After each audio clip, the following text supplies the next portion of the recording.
right. We got a great podcast today. We're here with Coach Stokowski out of Grayson High School. He's Director of Sports Science. He's also special teams coordinator for the football team there at Grayson and head track and field coach.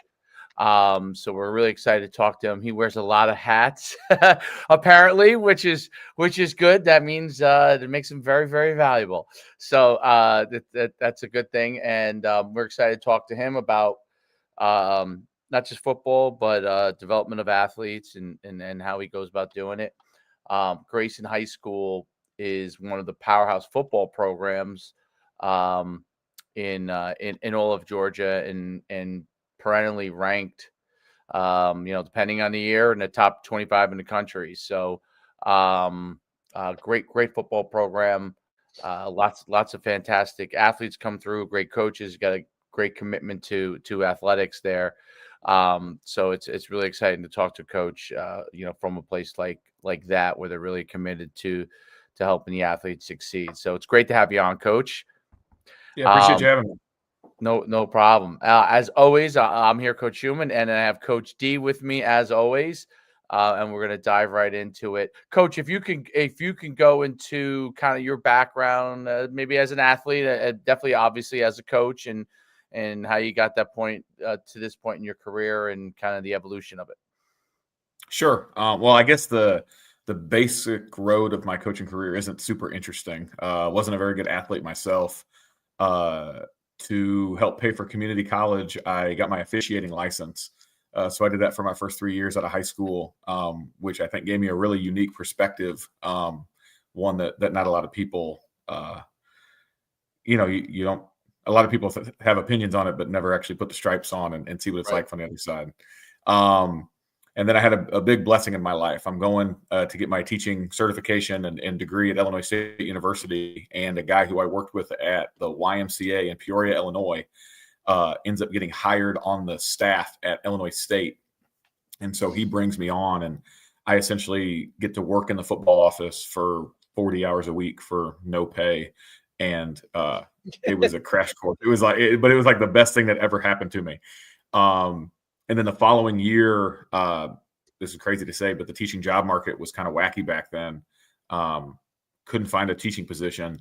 And so they actually created a position with another man in mind. He ended up taking a GA job at New Mexico. And then they're like, well, who should we hire? And they're like, well, this kid, he did a really good job doing a bunch of stuff that you guys never knew about last year, tucked away in a corner office typing in data, but he'd be the right guy for the job. So I was able to do that another year at Illinois State. That would have been in 2012. Realized I wasn't going to be able to make ends meet that way. So I had to go get a job with, I want to say a real job, but a job that has a real salary. And so I work at Farmington Central High School, which is west of Peoria, Illinois, for 3 years. And then when I'm 26 years old, I get hired as the head coach at Villa Grove Heritage, which is I don't know how it is in New Jersey, but in Illinois, they have like co-ops for football. So essentially the school I'm at so small, the school down the road so small, we need to come together so we can play 11-man. And so I did that for 2 years. Really wanted to just kind of a pipe dream of coming down to the southeastern United States and coaching ball, and ended up finding a job through Football Scoop at Pepperell High School, which is in Northwest Georgia. Really good small school program. And when I say small school, in Georgia, Georgia's a little bit different than Illinois. Illinois has a lot of schools that are like tiny, like 200, 300 students, where Georgia has more county school systems. So there are small schools, but the number of small schools is much smaller. So like a small school in Georgia may be one that has somewhere from like 700 to 900 students. So I'm there for 3 years, and I should probably say like the thing that kind of my niche in the whole thing ended up being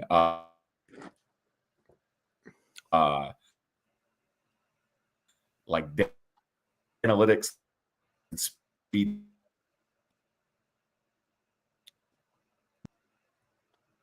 Oh, we good? Yeah, you cut out for a little bit, but go, I'm sorry. Go ahead again. We good? Okay. No, the whole thing kind of refreshed for a second. I'm not sure what that was. but no, I kind of got I got hooked up with the Tony Holler Feed the Cats. Now it's really being sold as like sprint based football. And some of those ideas and concepts, I kind of took them and ran with them. Got really interested in speed profiling for athletes. So essentially, a kid runs a 40-yard dash. What are they good at? What are they not good at? How can we address those needs? And so I just went maybe deeper down some rabbit holes than anybody had ever gone before. And that turned into a lot of opportunities for me in terms of speaking opportunities. Got to write for Simply Faster. So that was a big passion project of mine.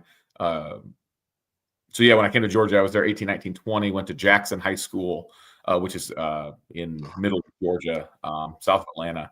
Was there for 2 years. We had a coaching change, and then Santavius Bryant gets hired as the head coach at Grayson High School, and he calls me up and essentially wants me to come there and do what I had been doing with athletes, but on a much, much larger scale in terms of the quantity and the quality of athletes that we deal with at Grayson. So no, I've been here now for this is the 3rd season. Very, very cool. That's interesting that you went from Illinois, moved over to Georgia.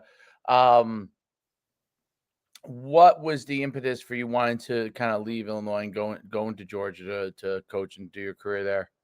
Yeah, I don't like cold weather. And I've told this story many times, but I got rear-ended in an ice storm by a semi-truck driving to school one day. So I was just like, if I can do this, and then the more research I did about Georgia, there's so many things about the state of Georgia when it comes to coaches that, like obviously you'll see the graphics that get put out, like, oh yeah, Coach King over at Carrollton makes $200,000. Like, yeah, that's great for sure. And there's a trickle down effect from that. But the other thing is, like, Georgia does a very, very good job, in my opinion. The teacher pay is fair, and they have a state-based pay scale, and they have state-based health insurance. And there were some things that in Illinois it was more of a every district for themselves, free for all.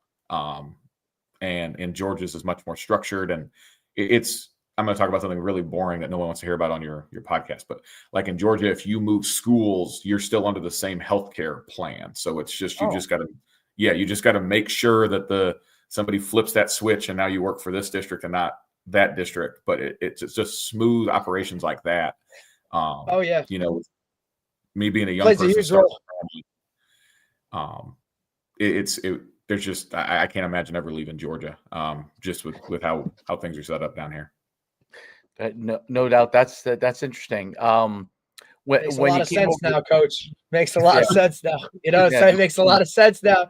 Coming from someone who was in education in Jersey and has seen that it is, like, it makes a lot of sense as to why you see a lot of people go to Georgia to do kind of what you guys do. For sure. There's no doubt about it. It's interesting that how Georgia's really emerged as a place that's really doing amazing things in sports. I mean, I look at football and the growth of the number of just Division I prospects in the last 15 years. It's unbelievable. The growth from that standpoint, where they have become, they're on par with California, as far as, and in a much, much, much, much smaller state, obviously, than California, as far as Division I athletes, and just commitment to athletics there is fantastic. Grayson. Now, Coach, I will say with that, it's interesting that you say that. I'm a data nerd, so one thing when you look at Georgia's population has doubled since 1980, and then obviously when the Olympics came in 1996, you had a huge influx of people. So just to give you an example, like where Grayson's at, we're on the far, far east side of Gwinnett County. And Gwinnett County is, whenever you see election night and they talk about the swing counties in Georgia, that's Gwinnett where I live. Right. And so there used to be, think of it like a rural area that existed between Atlanta and Athens, where UGA is located. Mm-hmm. And now what's happened, you've had, let's just call it white flight. So what's funny is Grayson's been really good at football for a long time. But if you look up at the banners for the state championship games, when they won the title in 2011, it's almost all white people. And then you look at the banner from last year's state championship, and we have more white coaches than we have white players. So what has happened is you've had people move out and essentially schools that used to be small rural schools are now kind of growing into, let's call it like 1,500 to 2,000 student schools. And you have places like Grayson that have gone from 2,500 to this year when they do our count, we're expecting to be somewhere in the 37 to 3,800 range. So when you just talk about kids in high school, wow. Yeah. So we have the second university. Largest. Yeah. So we have the second largest high school in Georgia in terms of enrollment. Brookwood, which is down the road from us, they're going to probably beat us by about 50 to 100 students this year. So like everybody, I think everybody kind of thinks things just happen when in reality, a big part of the growth of Georgia has been the literal growth in terms of population of the area. And that's just, that's, more people, more money, more opportunity. And right. Truly, I think that's the same driver that you've seen the Southeastern Conference just emerge as this power conference, right? There's just so many more people now that live in Georgia, North Carolina, South Carolina, Tennessee, Alabama, Northern Alabama has grown. Like, I think it's Huntsville. Is that Northern, yep. Which is like a boom. So like, even that's a great point.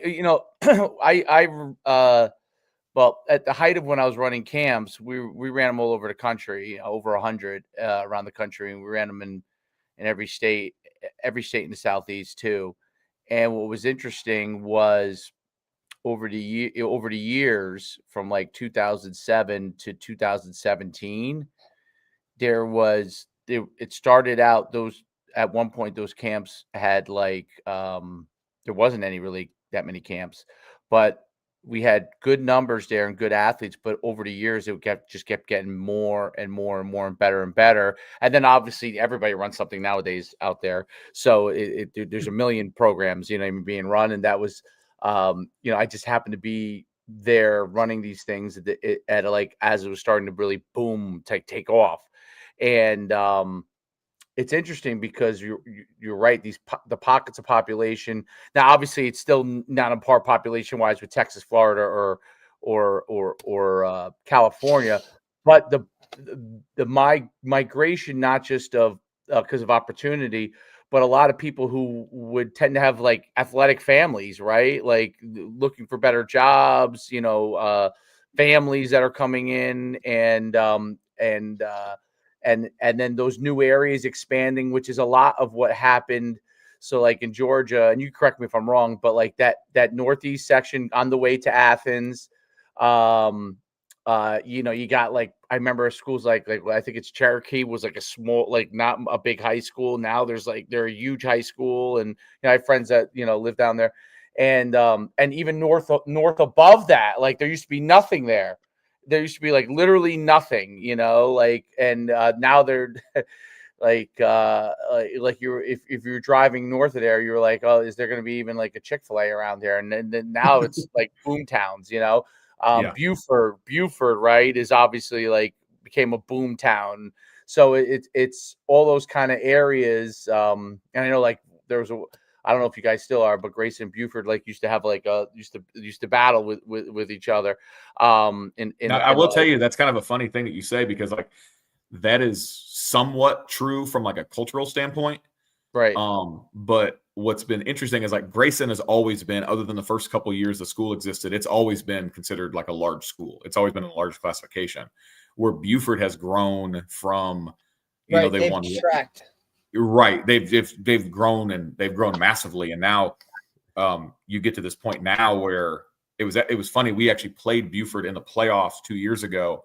And it was the first time, you'd cross paths with people. You'd play them in underclass games. You would, go to track meets, see them in other sports, but they had never played in football.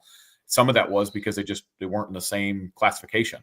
But I would say that was one of the most fun football games I've ever been a part of. It was standing room only. And so you've kind of seen some of these towns that were not considered in the largest classification. They have boomed as well. You look at places, Gainesville's in the second to largest classification. Carrollton is now in the largest classification. Right. That's where Juju Lewis went, right? I think. Correct. Yeah, that's we played them last year in the state championship. And the other thing too is you see a lot of like with the growth of social media, right, and the access now granted to, open eyes for people to see other things in other states and outside of it, right? And Georgia's kind of been on the forefront of that, whether it be, posts about coaching salaries or, hell, every time I opened up a social media account, it was, Buford's new stadium, right? Or whatever, like just stuff like that. Even honestly, even South Georgia has boomed like the Valdosta area. Well, I can't think of the counties. I think some of the notoriety too, like from some of the reality TV shows, right, that have put Georgia kind of, following this coach or doing this or doing that, and then just seeing Georgia teams like in the top 25 in the country when it comes to it has really kind of escalated them into a top 5, like hands down top 5 football state in the country. And I think that's, also a piece of it, right? Like, I mean, look, before the show, we were talking about considered number 3, I would say. It's probably, I'm super interested, like in my position with, like perception and, the macro, the zoomed out, like how do we level up nationally and things like that. And one thing, you're up. It's out there. I'm not saying like we're in a good spot, but what I looked at was the High School Football America top 300, right? And I went back, right, like because they've been doing it now for like 12 years, and like right now on any given week there are somewhere between like 28 to 30 schools from Georgia in that top 300, where awesome. even a decade ago that number was like 10. Very true. So like it's a quality and a quantity thing. That's you're seeing growth in the state. And it's a really fun thing to be a part of because you get to see it happen in real time. No, it's cool. Like even you're on boots on the ground. County and Colquitt County are like Camden County used to be because they're on that Florida Georgia line, used to be a place that like they'd roll down in that area and then they couldn't compete, but now they can compete. Colquitt County obviously invested a lot of money. And now they're among the best. It's very interesting how that's happened so well in Georgia. It's obviously it helps, and then obviously it helps having so many Division I programs. I think is a big thing for a state at the time. Was a smaller. It's not a small state, but like. As far as like population wise relative to Florida or Texas, for as many good players as you have so many. I have a hot take when it comes to that. Yeah. I think Georgia is still being under recruited. Interesting. And here's my perspective. You mean by outside? I'll let you get into it, but okay. So yes, like other schools. Okay, go ahead. Right. So you talk about like high level prospects, you talk about 5-star, 4-star kids, they're going to get recruited no matter what. They could be in Alaska. They're going to get recruited. I'm not really talking about that. I'm talking more about the next tier down, because one of the things that's happened is all the schools that used to be in the FCS level have gone up. So you've had Georgia Southern, you've had Kennesaw State, and then in the state itself, the only FCS school left, Savannah State dropped down to Division II. There's a lot of Division II HBCUs, but the only FCS school left is, I should say there's 2 now. Georgia or West Georgia has emerged from Division II to FCS, but is West Georgia and Mercer. And then what you have surrounding the state are schools that have always recruited Georgia, but a lot of them are the remnants of the old SoCon. But most of them are private schools that have higher academic standards. Right. When you talk about Samford, I'm just like Samford, Furman, Furman. Yep. And so when you kind of take that all into account, I still think there's a level of like 1B prospects that are still under recruited, and you're starting to see that now because the HBCUs in our state, the Division II schools, they're thriving. Clark Atlanta, that struggled for a long time, is pretty dang good. You've got, obviously Valdosta State's always been very good, but you've got Fort Valley State, who's very good, and you can't tell me that a kid who can thrive as an underclassman at a high level of Division II wouldn't also be a pretty dang good player You know, when the bottom, or even so, I think FCS is so interesting to talk about now because in reality, you know, when I was young, when I was a kid, there was 117 teams in the highest class or the highest division, right?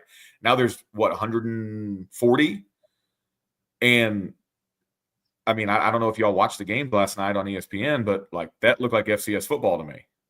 Right. The old FCS. You know, those teams that were on my screen last night, they would not have beaten Georgia Southern and Appalachian State of 15 years ago. So you've gotten local places that have maybe gone more national because the perception of being FBS. Right. And so I have different coaching contacts, different places and like outpost places, like places that don't have a recruiting base in their state. And you kind of got, okay, so like I can get on a flight from wherever I'm at and I can get to Atlanta. To me, like I think there's maybe more fruitfulness in the state of Georgia than there is in Florida because the talent is so concentrated in Georgia. Most of it, yes, South Georgia is incredibly talented, but there's so much talent right in the metro area of Atlanta. I think you're going to start seeing in the same way that, you know, when I was at Illinois State, the teams that you would recruit against, they would decide which warm weather state would be the base of their recruiting. Am I going to be a Texas school? Am I going to be a Florida school? And then once you got further out west, am I going to be a California school? And I think you may start seeing teams say, we're going to be a Georgia school. Like we're going to put resources there. I heard, was it Barry Alvarez a long time ago? He said something like, if I get my skill kids from Wisconsin and my linemen from Florida, I'm out of a job. But if I get my linemen from Wisconsin and my skill kids from Florida, we're going to the Rose Bowl. I just thought that was funny. But what I'm saying is that I think schools like that, they're going to start trying to get more into Georgia and less fruitful maybe in some other places that are like, I always think perception is always 10 years behind reality. And I think that's something that's about to take hold in the recruiting game down here. Yeah, well, you do see like you know, the outside of the SEC, schools pulling more and more players from the South, right? Especially with the transfer portal. And I think in the long run, but I agree with you. I have a friend who runs a big lineman thing down in Georgia, and that's all he talks about, how it's under recruited. And one of the guys we work with has a show, and he like features these players, and most of them are from Georgia, these linemen. And if they were like in our state, they would be getting Division I offers. A lot of them had nothing at the time or like lower level. So, and these guys were really good. And so I agree with you. I think it's been such a plethora. Like there's been such growth Division I wise. Like Gwinnett County, for example, is been insane from that standpoint, that it hasn't caught up yet with how many players there actually really are at all levels there. And the recruiting hasn't caught up with it, and coaches have not really been able to grasp how many players there really are at all levels there. And because you don't have like you have Division II, but you don't have like Division IIIs or all those kind of things, they have to go a lot of kids who could go play somewhere in college, maybe not Division I, but they go play somewhere that it's a harder haul for them to find a spot outside of the Division I level. And I think that, you know, over time people will recruit more and more in there, just like they did with Texas you know, and that's obviously been the way in Texas for a long time.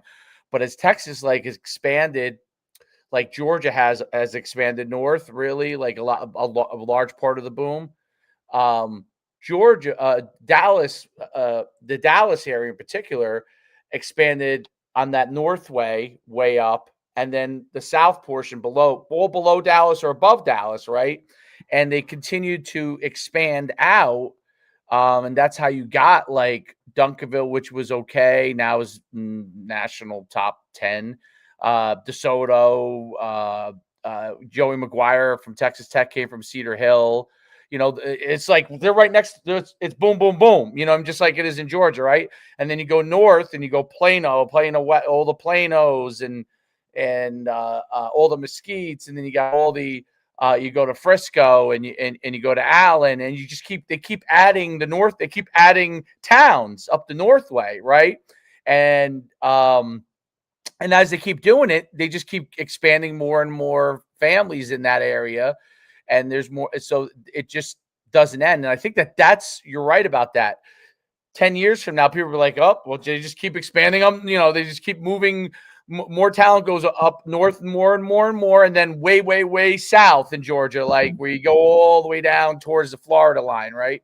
So those areas are rapidly expanding, and I'm sure other areas probably are in different parts. Maybe over time, as people keep migrating, they say, oh, maybe I'd like to live near Savannah. I don't know. You know what I mean? That kind of a thing. And you start to get more and more of those pockets.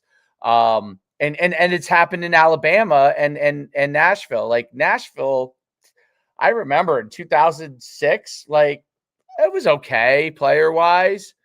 I mean, now those suburban areas and have so many players, and northern Alabama, like I remember we used to have Jason, who played at Tennessee. Jason Swain was from northern Alabama, and like it used to say, it was very hard to get recruited from northern Alabama, even though there was like really good players there, but it was hard to get recruited because it wasn't that big. And now that's a boom area. Huntsville, that's like those areas are boom areas. Like they're, people are putting different things in there. And so it's really, really, but Georgia has done that on a scale level that reminds me of Texas. It reminds me of what happened on the Northway and then south of Dallas, and how that expanded and then just exploded in the level of players that are there and facilities and all the things that come associated with it, which is really, really interesting.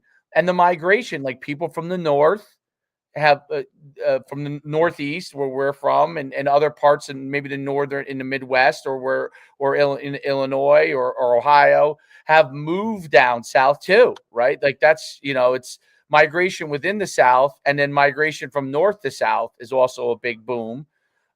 Just because, hey, if your house, you get X for $1 million in New Jersey, for $1 million in certain places in Georgia, you're going to be living on an estate. You know what I mean? I mean, here in New Jersey now, houses that were $500,000 are now $1 million. You know what I mean? So people take their money. They bought a regular house, and they're like, oh my God, now my house is worth double because there's no, it's not that great of a house. It's just worth double. You know what I mean? And let's go take this money and get an estate, So, and those things happen. And I think that all, like, it's probably, opportunities and jobs and all that kind of stuff. It's really cool. Like, I think it's cool how those things happen over time in the United States. And, you look at it where things have moved around and stuff throughout history. And it's really, really interesting. I do want to talk about, because you are we're a Feed the Cats guy. I don't know if you still are a Cats guy, but you're a Feed the Cats guy, and that was part of your kind of development within sports and speed and strength conditioning. I'd love for you to talk about the performance side of what you're doing with your athletes, especially, obviously, you're a track and field coach too. What are some of the things that you're putting a big emphasis on from a performance side with your athletes? Yeah. I guess that's a big piece of pie to kind of slice up. Yeah, we'll dive into it. You give us a little bit here. We'll dive into more of it. So from a football side of things, my role is, we joked about my actual title earlier, but it's very specific. Like, that's my title because we have a gentleman who is our strength and conditioning coordinator. His name is Aaron Hill. He is phenomenal. He is not super online, but he's one of the best I've ever been around. So he handles that side of things at a super, super, super high level. Really, where I come in is I'm evaluating and compiling information about our athletes. We've got around 200, and it floats between about 210 and 225 kids in our program at any given time. And so really where my role comes in is, one is the kid can see their own development. right? I was this, now I'm this. I used to be this fast, now I'm this fast. There's also me communicating that to our head coach and to the other coaches. We're seeing growth with this kid. We're not seeing growth with this kid. What we should emphasize, what we should really look at. Then there's also the concept of what have I compiled that can help us schematically. So if we're better in one area, like are we collectively better as a fast team or collectively better as a strong team? And can we put the right people on the field? I'm not the one calling the plays. I'm not the one determining those things, but the information that I can provide to my coaches, I hope they view as incredibly valuable and allows them to make more informed decisions about what we're doing. The other thing, and I've talked to my head coach about this a lot, we're on the back half of our varsity season, but our underclass season finished up about, I think, a week or two ago. And just that me communicating better with our underclass coaches about, hey, like these two kids, they may be even, but this kid's has a much larger growth potential. One of the metrics that we look at, you're going to laugh at this. It's going to sound silly, but I really believe in this. So we look at foot size plus wingspan, but the wingspan number is divided by 4. So I'm going to make that really simple. So if I were a size 15 shoe and I have an 80-inch wingspan, my number is 35. So when we have kids that have 35 or like, obviously that's a rarity, right? 80-inch wingspan, size 15 shoe. That's a massive kid. If we get one of those kids and they're like, let's say 5'11", 6 foot in 9th grade, all of those kids that have registered there, we've had 9 of them register there. All of them have grown 2 or more inches over the next 24 months from the time that we got that metric. And so, and coach, it was foot size plus wingspan times 4. Sorry. So foot size as its own metric, right? Got it. Size 15 shoes, size 4. And then wingspan in inches divided by 4. Got it. Got it. Okay. So they're like, if a kid gets like 31, 32, that's about average for the kids who start for us, right? And then anybody who can get like 35, awesome. Like we have a kid right now who's like 36 and he just turned 16. He plays tight end for us. He's like 6'5", 245 pounds. He's starting to catch balls. He runs good routes. His recruitment is just going to absolutely explode. Yeah. Here it comes. Like, get ready, buddy. I hope you're ready for the onslaught. So when the colleges start rolling in this offseason, you can just kind of see it coming. But I, as a special teams coordinator, I try to use those things. I try to like kind of moneyball it and try to see like who has really good metrics that maybe we are not utilizing.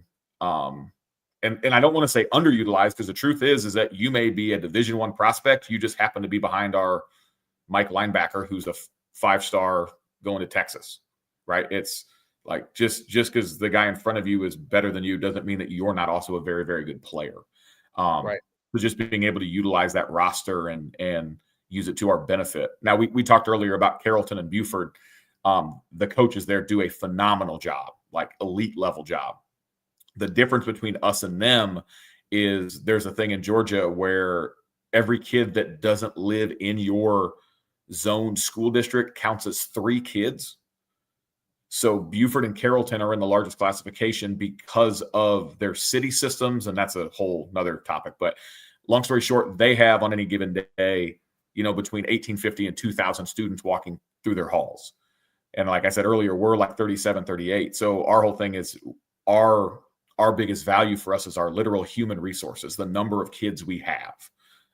Because we have a surplus of human beings, we want to make sure that we get the most out of them, because that's our niche. That's our thing, is that we have more. Right. Why did the North beat the South in the Civil War? They had more people, right? Like that. Right. That's why. And that's one of our things, is that we want to be able to, like for instance, for special teams, we don't have a bunch of starters on like kickoff return. like long run, when I say consuming, like plays that I'm going to have to run 40 yards to accomplish my goal are very taxing on the system.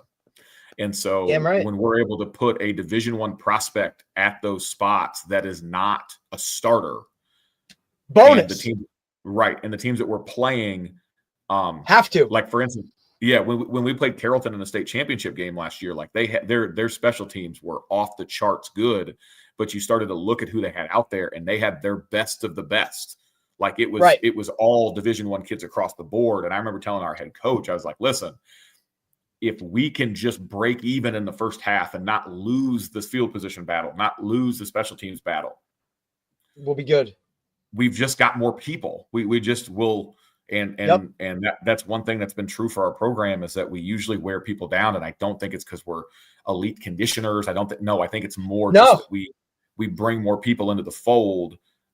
It's just like an NFL roster. They're only allowed to bring 53. If some other team was allowed to bring 80, they're going to be able to spread that wealth around, and that's going to provide them advantage. Now, it doesn't guarantee you win, and shoot, we lose games around here, and like it's not always perfect, but if we kind of look at it from a macro sense and getting more people involved, and that's something that has been very much a positive in our program. And it also, that concept I just said also gets more kids on the field, which engages 100%.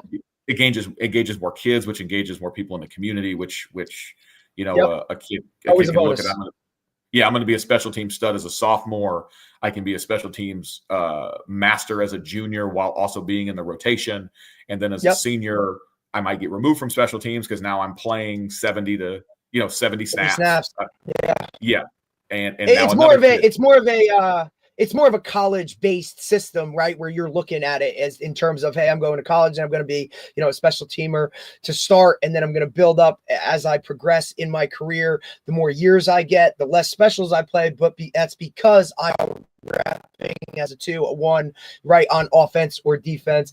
And it's funny you say, you bring it up, right? Because I've had this argument for years, going back and forth with coaches in terms of, just the high school setting itself, right? And when you can get, especially now in today's day, the transfer portal is such a big thing. We see it starting to trickle down to high schools, and guys are leaving schools and things like that. Just that whole philosophy, right? One, to develop your underclassmen to kind of get on a varsity field, feel that feeling of, hey, I'm a varsity guy, varsity speed, varsity contact, right? All that kind of stuff, to be a part, to be in it and on the field, irregardless of reps in terms of what you're doing.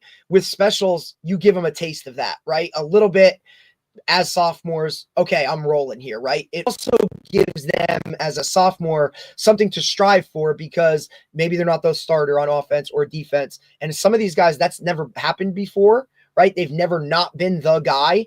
They've never not played. So for them to get on the field for, look, we average around 20 to 25 special teams plays a game. If those guys can now look at that sophomore year like, hey, this is what we're doing, this is our role, they're fully juiced for those plays. And now you're getting more buy-in. There's more opportunity. They're not just, oh, well, all I have is a varsity game on Monday, and that doesn't really count, right? So the buy-in is big. The physical aspect of tasting that little bit of varsity time, of what it's going to be like when I am that starter on offense or defense, I think creates more, overall happiness program, right? You're not dealing with those sophomores that are miserable because all they're doing all week is scout team, and then they get a quote throwaway game on a Monday. Or see, we play our sub varsity games on Monday, which is interesting because I know a lot of states don't do that. It's always like right after school. It's not like a night game, so it's not like they're getting any bigger picture stuff of this is the game in town, and it just adds more. It just creates a better atmosphere, right? Then you get more numbers, right? Because we've seen from sophomore year to junior years where you lose a lot of guys that football, like they just don't want to do it anymore. And it's because of that. What am I looking forward to as a sophomore, right? You really have to kind of grind through that year. Allowing them to get on the field as specials not only helps your team overall, because now your starters can be fresh, right? But those guys now get something out of it. I think that's a huge thing that coaches, I really think, should look at a little bit more. Now, look, athletically, right? Speed, like all that stuff. Are you going to get the same with the sophomore that's there, or the senior who's already a 5-star? We get that part. But like you said, you can now get them to buy in and do certain things. Like, man, I would rather a sophomore that's going to give me his everything, right? All that he has in the tank, than a senior who we're putting on there just because, he's that guy. Well, he looks at teams like, this is a playoff for me because I have to go run, a vertical route on the next play or whatever that is. I'll work with that all day, so it's kind of like a balancing act, right? It's why I love doing the special teams. I've done it for years. I love doing the JV because they directly correlate, right? It's now these guys play harder for me JV, knowing I set the depth chart on Friday nights for the special teams unit. And if you work really hard and do really well in the JV game, like, I'm there, right? Coach, am I on this today? Am I going to be on that? Like, it just overall, I think for the program, it adds a bonus. So it's awesome to hear that a program like Grayson does it that way, and to see the fruits of that labor, right? Because now those guys are going to stay there. They're not going to transfer to another school because they're seeing some time as a sophomore. I think if more programs did it that way, we'd have more overall development. Can I answer your question a little bit better? Yeah. So I didn't mean to cut you off there. No, you're good. To answer your question a little bit better about like the feed the cats concept, right? Right. One of the things that we look at I'm much more of a visual person than an audio person, so I'm going to try to explain this as simple as I can. We have a matrix where we look at the x-axis is size of the athlete, and we do that number from a very simple formula. How much do I weigh in pounds divided by how tall am I in inches? And that number fluctuates anywhere from like 4.5 to 1.5. 4.5 is like morbidly obese kid. 1.5 is probably playing trumpet in the marching band. All right. Right. So we have that as one axis, and then we have just max speed mile per hour as the other axis. All right.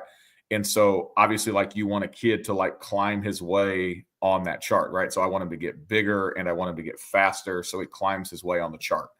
And we can take all of our athletes on our team and plot them on the same chart and look at, like, is this kid for his size faster or slower than the average kid on our team? And so we're using that feed the cats methodology of max speed sprint training and trying to pull out athletes. So, okay, from the base sense of how we look at training athletes, right? We think of it as a triangle. A triangle has 3 points. The points are big, fast, and good. And I know that sounds simple, but like, we want to make sure our kids get bigger, they get faster, and they get better at the sport. All right. And then in the middle of the triangle, we have a circle, and that circle says strength. And we believe that strength can benefit and hinder all three of those points of that triangle. So we would like, Ronnie Coleman, the Yep. Okay. So like, would Ronnie Coleman be good on special teams? The answer is no, right? So like, there is we go on the concept, like, we want our kids to get big and fast and strong for sure. But we always want to make sure that we don't get so big and fast and now we can't change directions, which is going to decrease our ability to be good on that triangle. Right. Is that a balancing act of how big they're getting? Like, so if they're getting too big relative to their speed is not progressing. Okay. So I'm glad you bring that up. Yeah. So on that chart, right? So like, there's a cross reference where you look at, like, for instance, if I have a kid and he's a 240-pound offensive tackle and he knows to get recruited, he needs to get to 275, 280, right? Right. We don't necessarily care if that kid gets faster. If he does, he's a freak. Like, if he gains 40 pounds and gets faster, he's a freak. Right. Like, genetics is doing our job for us. But like with a kid like that, we don't necessarily need him to get faster. We just need him to not lose significant strength.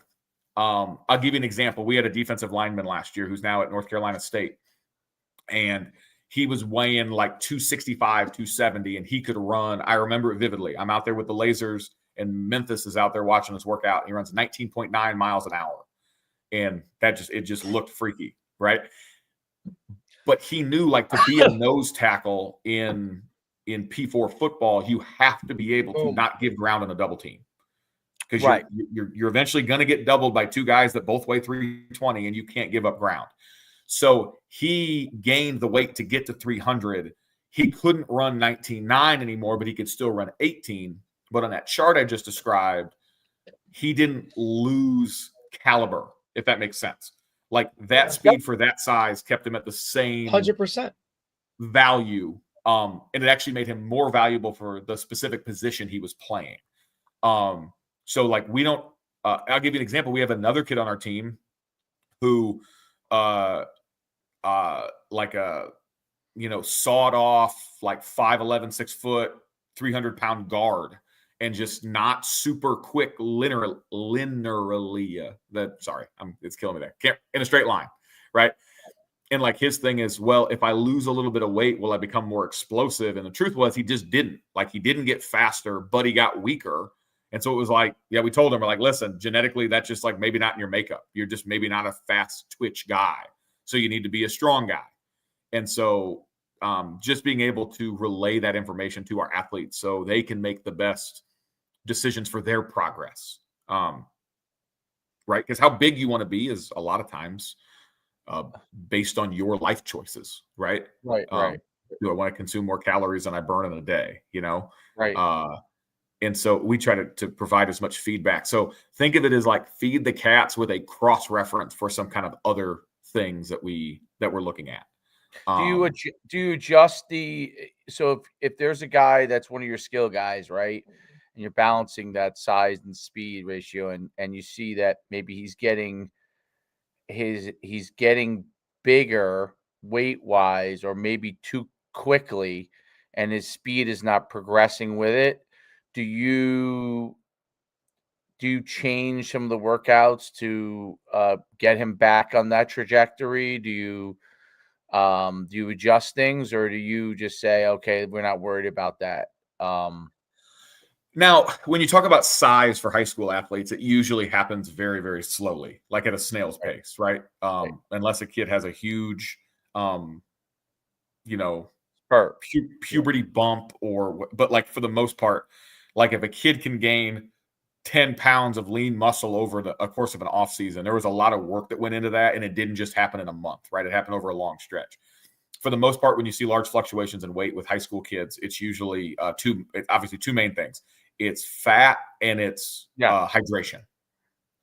And so sometimes it's more about like taking better care of yourself. Now, you're right about that. Like, okay, kid gets bigger, he gets slower. One of the questions I ask the kids, and I talk about, like, what's your superpower? Like, if your superpower is your speed, if your speed is the reason why you're on the field, and these other things will take away from that, now you don't, like, if Tyreek Hill's not fast, he's not Tyreek Hill. Right. He's got to control his weight. Right. He's got 100%. Yeah. Absolutely. So we'll have kids, and this is the heartbreaking part. This is the tough part, is like, the best version of yourself may be at 155 pounds, but if I'm 155 pounds at 5'9", I'm not going to get recruited. Right. But if you go weigh 175 instead of 155, now you're not going to make the plays you need to be recruited. And that's just the natural, Or you may not even get on the field then anymore, right? In high school. Exactly. Yeah. Exactly. So you might not be fast enough to be able to do the things you need to do, and someone else can take your job, especially at a school like yours, right? Where I was going to say, especially at a place like that, where there's always somebody behind surrounding you. Yeah, for sure. So that absolutely has to. And the truth is, if they're 5'9" and they're super 160 pounds or 55 pounds, they're super effective for you guys.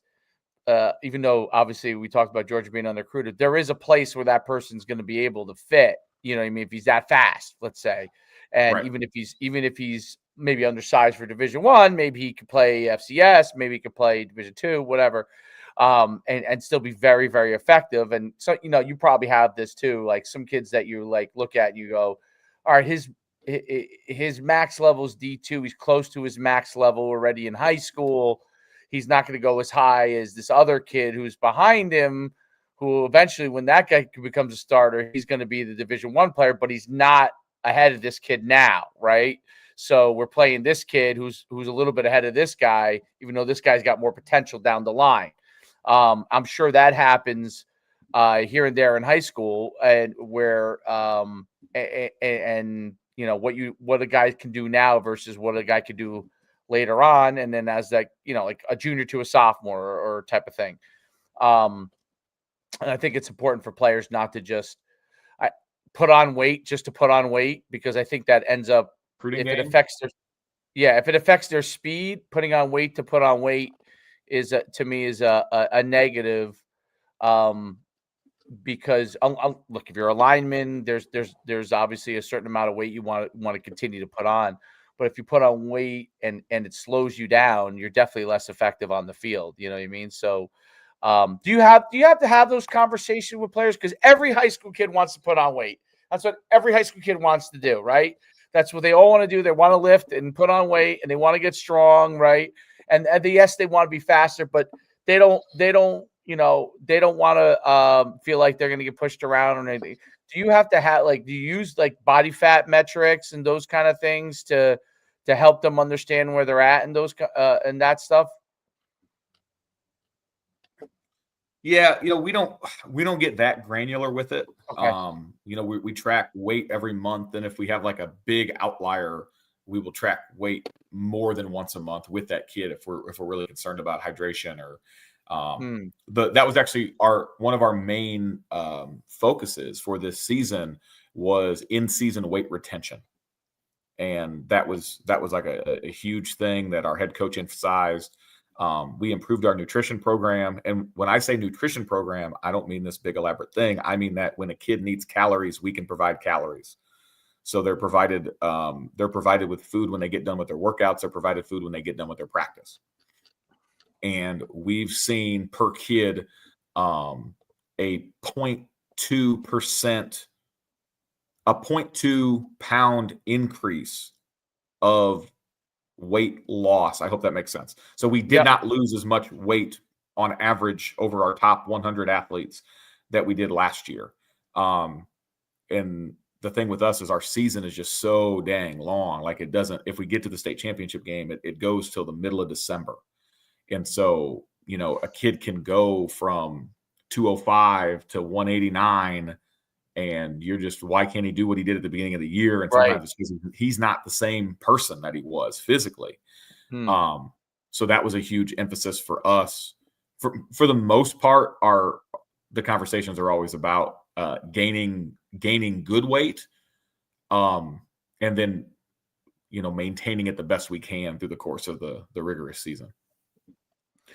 That's a great point about how long the season is for you guys. Wow. So yeah, Florida too. Florida's a really, really long season, right? 15 games. And you look at Texas too. They play a lot of non-district games before they even get into the district games, which are what counts for the playoffs. So coaches approach that differently, right? Do you use your first four to feel out your roster? Do you schedule teams that are of higher caliber, lower?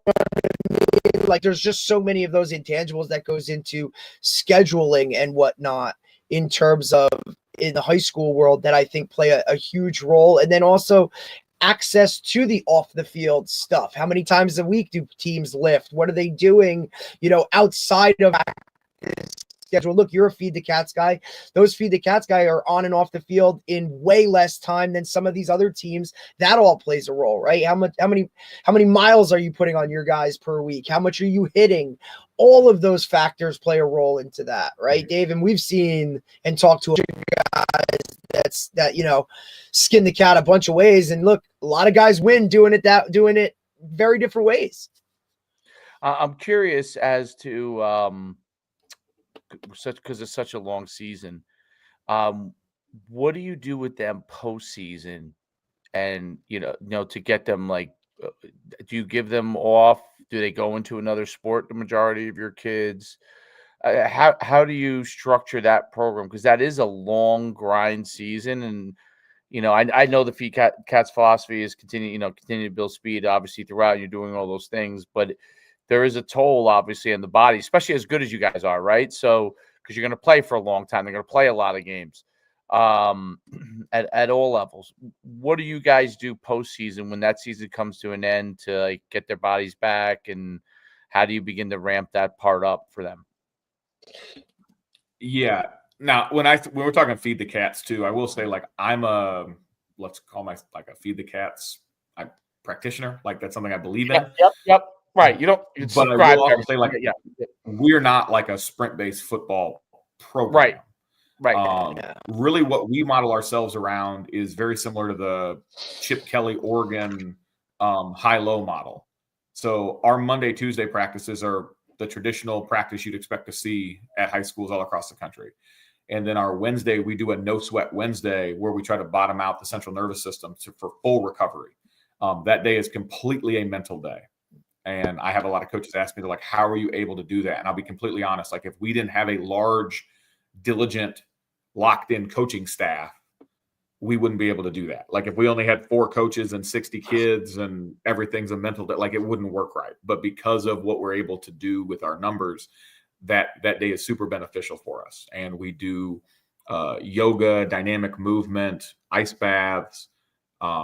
So in season, if you want to think about it this way, like we do that every week. So over the course of, we're talking a 19-week season, we have 19 less practices than a team that's going to bang on Monday, Tuesday, Wednesday, and do some version of something on Thursday.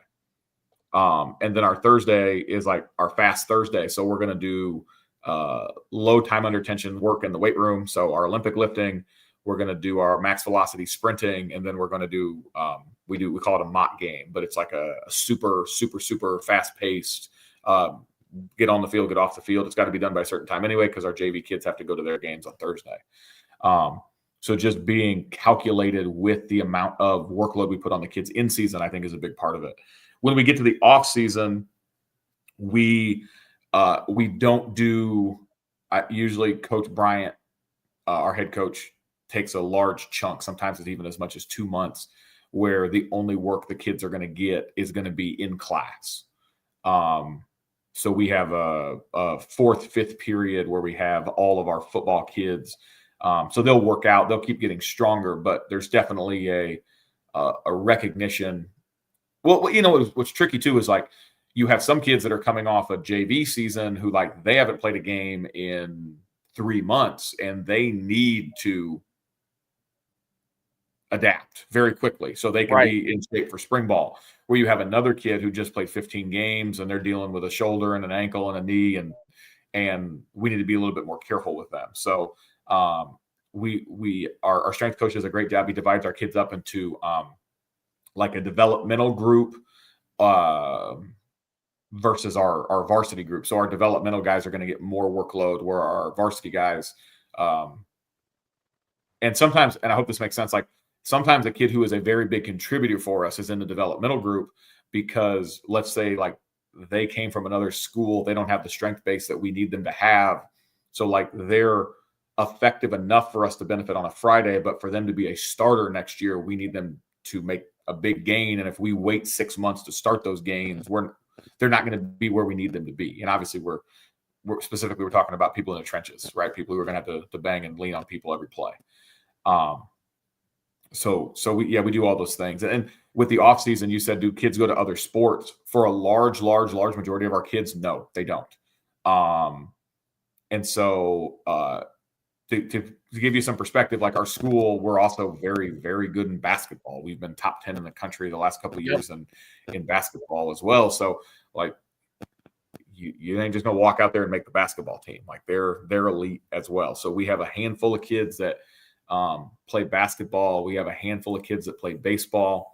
And then with track, we almost have like a couple teams inside of the track team. So the group that I work with in track, and when I say I'm the head track coach, really what that is I make sure that the buses are there when they need to be, that the schedule's on point, and that we have uniforms that look good. But like, I wouldn't consider myself like I wouldn't consider myself the head coach as in terms of like, I let our coaches be the head coach of their sport event because right, exactly. And I use the term sport because it's multiple different sports going on in one location that we've decided to call track and field. right. So we have kids on our track team. Like a majority of our points in track are going to be scored by kids that are not on the football team. Because again, when you have a school as large as ours, you're going to have kids that are club track kids. Like track is their sport. Some of our best track athletes are kids that played freshman and sophomore football and realize like, oh, I'm way better at this than I am at that. And so they end up just emphasizing that. The group that I work with, and I jokingly call them the Wednesday Warriors, but it's kids who they want to get faster for football through track. So what we do with them is I call them Wednesday Warriors because we host like all comers meets at our place on Wednesdays. Is those athletes, like they're not going to get the full track experience, right? Like we're not taking them to Saturday invitationals and things like that. They're going to get a speed endurance on Monday. They're going to get a max speed on Tuesday. They're going to do their event on Wednesday, and they're going to do a recovery workout on Thursday. But they're maybe running in 5, 6, 7 track meets a year. They're not doing the full load that our varsity kids are. Because a lot of kids are using track for football. And I know there's a lot of track coaches who they don't love that framing. At my school, in my situation, I'm crazy if I don't frame it in that way. Yeah. That makes sense. Yeah. So, and then I have other coaches on my staff, like our cross country coach. She takes care of the distance training, right? Because at the end of the day, they're just changing surface, but they're not changing sport, right? Now they're running on a track instead of out in the woods, but it's the same. And then I have another coach on staff, Gerald Williams, who's one of the best track coaches in the state of Georgia, elite when it comes to training, distance sprinters and hurdlers. So I let him do his thing. So if you were to come out and watch our practice, you might see like, oh, that looks very much like a traditional track practice over in that corner. And that looks very much like a Tony Holler feed the cats practice. And that's because we're operating in completely different spheres, just under the same umbrella of being the Grayson track and field program.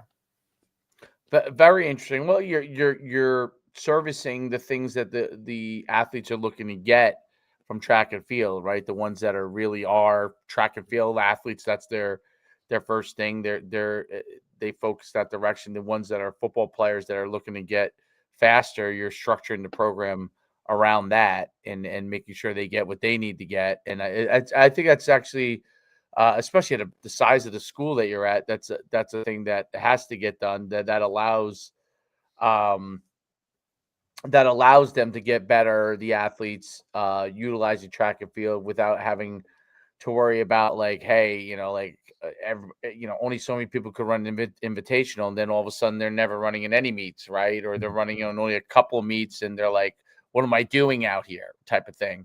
I think that's a really good that's a really good structure. So they still get some competition, right? They still get to track themselves as far as how fast they're getting without having to realize, oh, this kid over here has run 10.30 and 100. I'm never going to be, and the second guy's 10.70, and I'm never going to break into that group. You know what I mean? And then they just say, I like how you have that structured. And obviously at a big program, that's a way to get them to be able to do a second sport where they can get that development part of them. Again, I'm sorry, you're going to say something. I was going to say, like a lot of our kids that are in that boat that you're talking about, they don't necessarily want to go to an invitational Saturday. Right. Because they just want to work.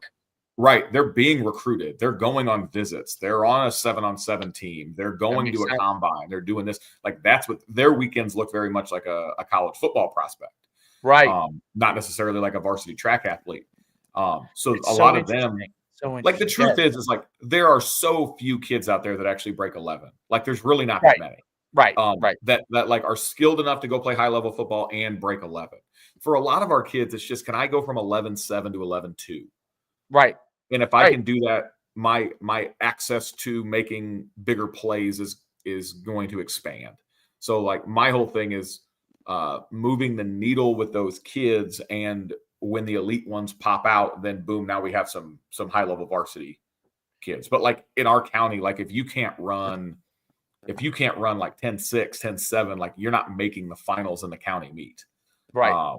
Like and a lot of the kids that are there, they don't play football. Like they are track athletes who have been track athletes since they were 7, and their goal is to go be a track athlete in college and then go to the Olympics. Like that's like you're encroaching on their space, right? Like, and so that's one thing down here. Well, I've seen what you guys have run in the 4x1. I mean, it's unbelievable the times you guys do. I mean, well, your county in general, when you see the times come up and that boom, boom, boom, boom, boom, in the 4x100, it's like well, like last year, we're next to, because we won our heat in sectional. We're next to Buford in the 4x1 in the prelims, and like we were in lane 5, and I hated that we were in lane 5 because we had no shot to beat them unless they dropped the baton. Like, and I'm not saying that as a negative. Like, they're trying to break the state record. We're trying to get into the final. Right. And sure enough, their guy goes flying past us, and we have one of our ugliest handoffs on the year at the second handoff. They saved it. We got around. We barely made it into the final while they broke the state record. Like, they did what they needed to do, and we barely did what we needed to do. And I was trying to explain to our kids, like, they're going to go run 39 today, guys. Like, 39s, yeah. I've seen them run. Yeah. We're trying to run 41 low. Right. Like, and 39-9 and 41 low are like, it's going to look like you're getting absolutely destroyed. You're not. They're just otherworldly. And so the good news about all that is they had a couple. They're better than most countries. Most countries they're better than. The good news about that is a couple of those kids are really good football players, and down here all the kids graduate early. So I think like 2 or 3 of those kids on that 4x1 are going to be playing college football in January, and not running. Hopefully, not running 39 right next to us in the at the state championship. No, it was crazy. So, like, no one had ever broken 40 in Georgia, and they run the races on the same schedule, regardless of your location, right? So you have Langston Hughes High School, who's in 5A, and then we're in 6A, the largest classification.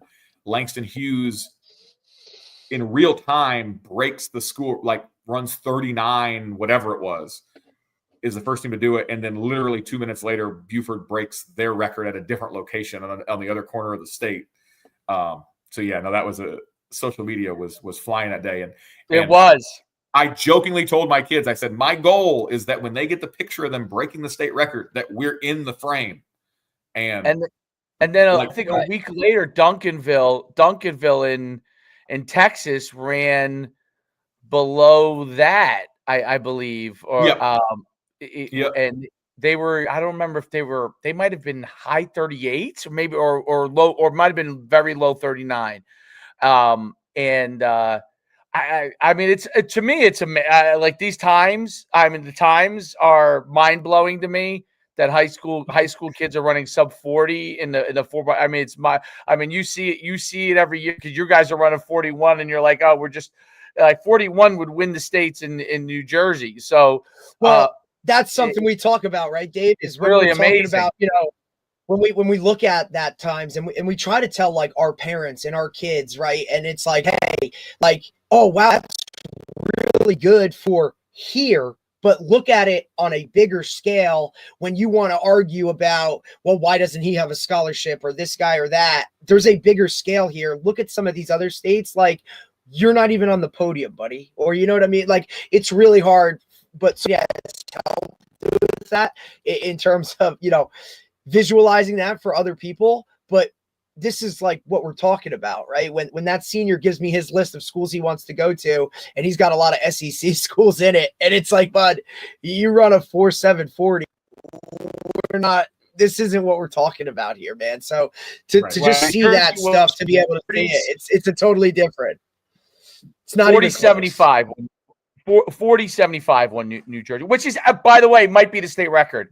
So because they have a couple Division I football players on that team in Burlington Township, and then second was Bergen Catholic, which is a powerhouse of football. They have a couple football players on that 4x1, and they ran 41-1. So like you see the gap just in that, like 40-75 was right. was the win, 41-1. And two of those, and for those kids are young buck already Division I scholarship offer football players, right, on that Bergen Catholic team. It's so crazy to see when you comparison. It's amazing how it's amazing the track and times in the South, and obviously it's great to be able to that's one of the beauty of a little bit warmer weather. You could train a little bit more outdoors if you need to, and you're not locked indoors most of the time.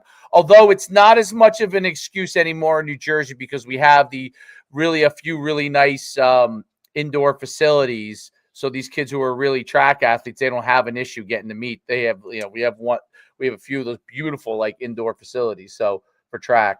But Coach, it's been great having you on. It's really, really fascinating listening to the program you guys have and how focused the athletes are because of the size of the school and because of so many good players in all sports you have, that there really is a need for athletes to have a level of specialization to get done what they need to get done in a school like that. Otherwise, you do get left behind, right? Whether you're a baseball player, a football player, track athlete, basketball player, like the very rare kid that you have, probably the bona fide slam dunk guy going to Georgia, could play a second sport, but almost everybody else is really probably even, maybe even your lower level Division I athletes probably still have to play mostly one sport in your school because you have so many big time athletes that and it's a big school, right, that come through the program. It's really, really fascinating. I can't thank you enough for coming on. Really, really is a pleasure. No, I appreciate y'all. This is a great show. I look forward to listening to some of your other shows. No doubt. Thanks, Coach. Have a great day, Coach, and we'll see you real soon. All right, be well, guys. All right, bye. That was awesome.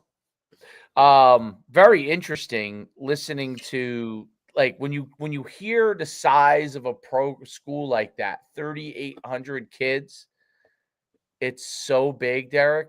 It's listen. So in New Jersey, when I was at obviously right. Well, when I was at going from Passaic Valley, which was a Group 3, to Group 3, Group 4 when we were there, to West Orange, which is a Group 5, and there's that's like 22. That's like 2,400 kids. It was really eye-opening, especially us being Group 1, coming from Group 1 where you knew everybody, right? And now I have a team of, it was just a plethora of dudes, right? And there was just guys everywhere. And to have those amount of kids within the school, like you had those guys that really specialized, right? Whereas, your best football player was usually your best basketball player, was usually your best baseball player, like go to the board. Like now you go to schools like West Orange that are a bigger size like that, dude. We don't do any other sports because we wouldn't even get on the field. Right. Like we wouldn't even be a part of it because this guy runs track. You have to be such a superior athlete. Beyond like that way above. Almost a natural, right? Almost a natural. 100%. Absolutely. Yep. Let's say football is your main sport and you're such a natural athlete that you're good enough to play on the basketball team, or you're good enough, which is, track is more natural to football unless you're at a really big like Grayson is, where you most of the time a really good, like let's say wide receiver would do well in track. What was it? 3,600 students, 3,700 kids. That's a fucking, dude. That's a college campus. That's like, you know what I'm saying? Like that is a small, like it's, and to just look, it's so. I mean, look, there's the reasons he went, but to hear the reasons he moved to Georgia, right? To just hear how the education system is set up, right? With just to kind of benefit teachers or coaches, that right there tells you how much sports matter. It's even though like I'm in a big town, it's still unfathomable the number of kids in the school. I mean, I guess if you combine if North and South were one high school, or both bricks were, that would be what you would have. Kind of what, look, this is the experiment, Dave, Jackson, is I think is right, because Jackson just did that where they smashed both high schools together. Now, a little bit of we're talking about like some of the population stuff, right? Like whereas there he's talking like Georgia's just booming. It's what he say, the state has doubled in size and population since 1980. Okay, but you look at a place like Jackson where those high schools that were already bigger high schools come together automatically by numbers. You expect them to be really good at a lot of things. And so to see what that will be 5 years down the road is very interesting to me, because this town where I live in, like there's already been talks of like, hey, why don't we just put them all together? Like if this thing works out in a positive for Jackson, I could see a lot of other towns going to this kind of model. It's just hard in Jersey because there's so many people, especially where we come up north, where there's so many towns that are this high school, that high school, this high school with 400 kids, 500 kids, 600 kids, 700 kids. Go down south by Philly. We talk about South Jersey. Dude, you're talking monster towns that are now part of one high school, right? Where you're just getting a plethora of kids, which is now going to add, there's just more athletes in the mix because the numbers are there. You know, it's the reason they can do special teams the way they, right? You know, because a lot of schools just don't even have the numbers to do that. You know, I see it's hard. It's hard for me because I grew you too, like you grew up in a small town, and you know, like as much as I wanted to get out of the small town, you know, like I wanted to get out. But the one thing I would say was in its corner from an experience standpoint, and for me from a competence standpoint as an athlete, probably for you too as a competence as an athlete, because you grew up in a small town, there wasn't like as many people, and if you were like one of the better athletes, you could play as many sports as you really wanted to and probably have a level of success. And a lot of kids, even who were okay, could play as many sports as they wanted to and still have a level of success. Now, obviously, a lot of small school athletes don't get recruited because they say, oh, the competition you play, blah, blah, blah, blah, that kind of thing. But if a small school athlete has the right mentality and is good enough, right? Like you don't know any different as a kid. If you think you're good, you don't know that you're from a tiny town. You just go in there and like, I've always been good. I'm gonna go compete. Like I didn't. I'm sure you didn't know any of that. I had no inkling of anything outside. That's why playing AAU basketball was so eye-opening for me to see what was outside, right? Because look, I was the better player, and I thought, you know, hey, you're pretty good at this, right? And then you go into that, and it's like I just had no clue of what any of that was. It was the same way. Look, track was the same way. I would go to nationals, and I'd be like, Dave, wow. If I was a kid being raised in this era, right? Because I know like how my personality was, like, you know, that to me, I think I would struggle constantly comparing myself to others. Like, because I didn't growing up. I didn't compare myself. I didn't. I had no clue. I thought I was the best. People would try to say shit to me. Oh, like, you know, like how, you know, when you're in town, like people say shit to you, you know, wait till you go this or wait till you go to that. You're not going to be able to get on the field. You know what I mean? Buddy. Okay. I never believed the damn word they said. I think I was really fortunate, right? That my coaches, right? They were really good at keeping me isolated, right? In terms of, dude, you just do what you need to do. Right.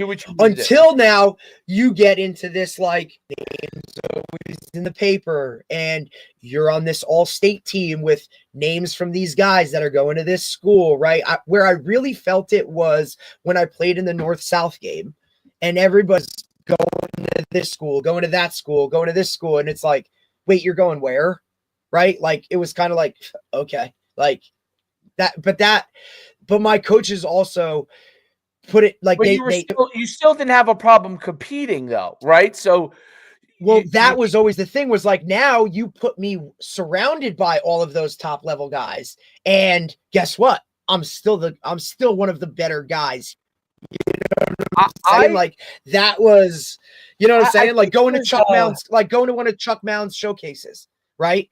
As a sophomore was extremely eye-opening. Go to that though. You're excited. To see I want to see where not because you fear it, but because you've done well and you want to see how you stack up. What I think with the, you know, I go back and forth on this because obviously I live in a big town and I grew up in a small town, and you're coaching in a big town. You grew up in a small town, right? Yeah. And I go back and forth in it, and I see so many good athletes that don't realize that they're as good as they are because they're comparing themselves sometimes within their own town with other kids who are really good and don't realize, like, it's one of the, I mean, listen, last night we got beat. Or they're just wrongfully comparing themselves, right? Hey, well, I'm saying, this like, guy's in the NFL. It's just like football. Like, you're not supposed to run what it. Yeah, Derek, in my town, like we played last night at River Plaza. They beat us because we had to do that. Oh, you played last? Yeah. I mean, they beat us. They beat us. A team you've already played. Yeah. They beat us 34-13. Okay. And we made mistakes, but it was they're really good. But we can play with them. But here's the funny part. It's not about whether we could play with them, but it's not even about that. What was interesting is this. We smack almost everybody else. We smack everybody, right? And it's so, but our kids live in this town where all of them are always comparing each other. Like, you know what I'm saying? They constantly and so they don't realize it until they play other towns that they're actually really good. Right. So it's because it works both ways, right? Like it works. I think it works both ways, right? And a lot more times everybody is more focused on the negative side of it than it is a positive side. Something that I think this generation deals with because of the access to seeing so many other things and the comparison, like the clicks and all this other shit. The self-confidence is so like low because they're always comparing. I didn't get as many likes as this guy, and the clicks are over here, and like it's hard. It's very it compounds. And I think I would have struggled with it as well, dude. Like 100%, right? Maybe not on an open forum, dude, where like it would have noticed. That's why small school But I know for me, that's why small school football in New Jersey, outside of certain places like Glassboro or whatever, you know, down south, right, Mountain Lakes, right, like these hammers.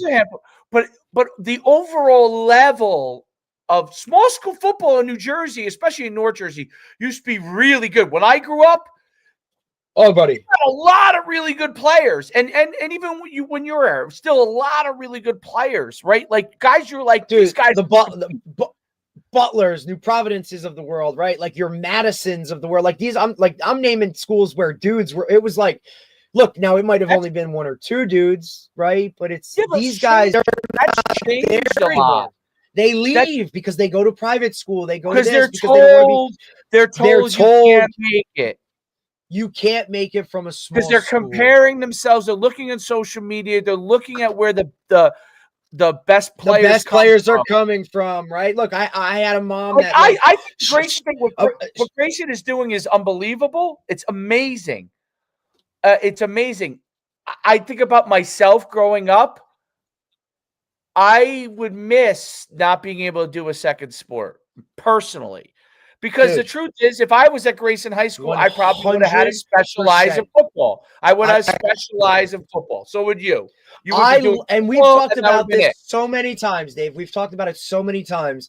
We loved football, but we loved when football ended, right? Yeah. I loved it when there is no end there. We're going to basketball now, dude. Like, let's go, right? Like, and it's why I think that is why you see so many guys that specialize, especially in football, burn out after their freshman or sophomore year in college because they just, dude, I don't want to do this anymore. right? I mean, there's a bunch of other facets that go into it. Yeah, but that adds to it. My wrestling experience, okay, Derek. I'm shocked. My wrestling experience is what I think happens to a lot of kids in football or other sports now in general. And my wrestling experience was this: my parents, me and my brother were driving them nuts. At 6 years old and 5, my brother was 5. They put us in wrestling. Okay, not for us to actually wrestle in matches, but like to just go get out of the house. Can you please take them and let them roll around on some mats and do something, right? Yeah. Yeah. But what invariably happens, the competitor in you, at 6 years old, you're like, I'm gonna get good. Yeah, I want to go in matches, right? So, dude, by the time I was like 9 years old, I was unbelievable in wrestling. Unbelievable. By the time I was 14, I was still unbelievable. I'd win, there could be, I think one year I had an off year because I refused to work out. I was rebelling against my parents, so I refused to do my workouts. But every other year I did my workouts that I was supposed to do, I would win 99% of my matches. Okay, I'd lose like 1 or 2 a year. And it would always be the other best kid, you know what I mean, type of deal. But by the time I got to be a 8th grader, I was done. I had a great year. I only lost one match that year, but I was done.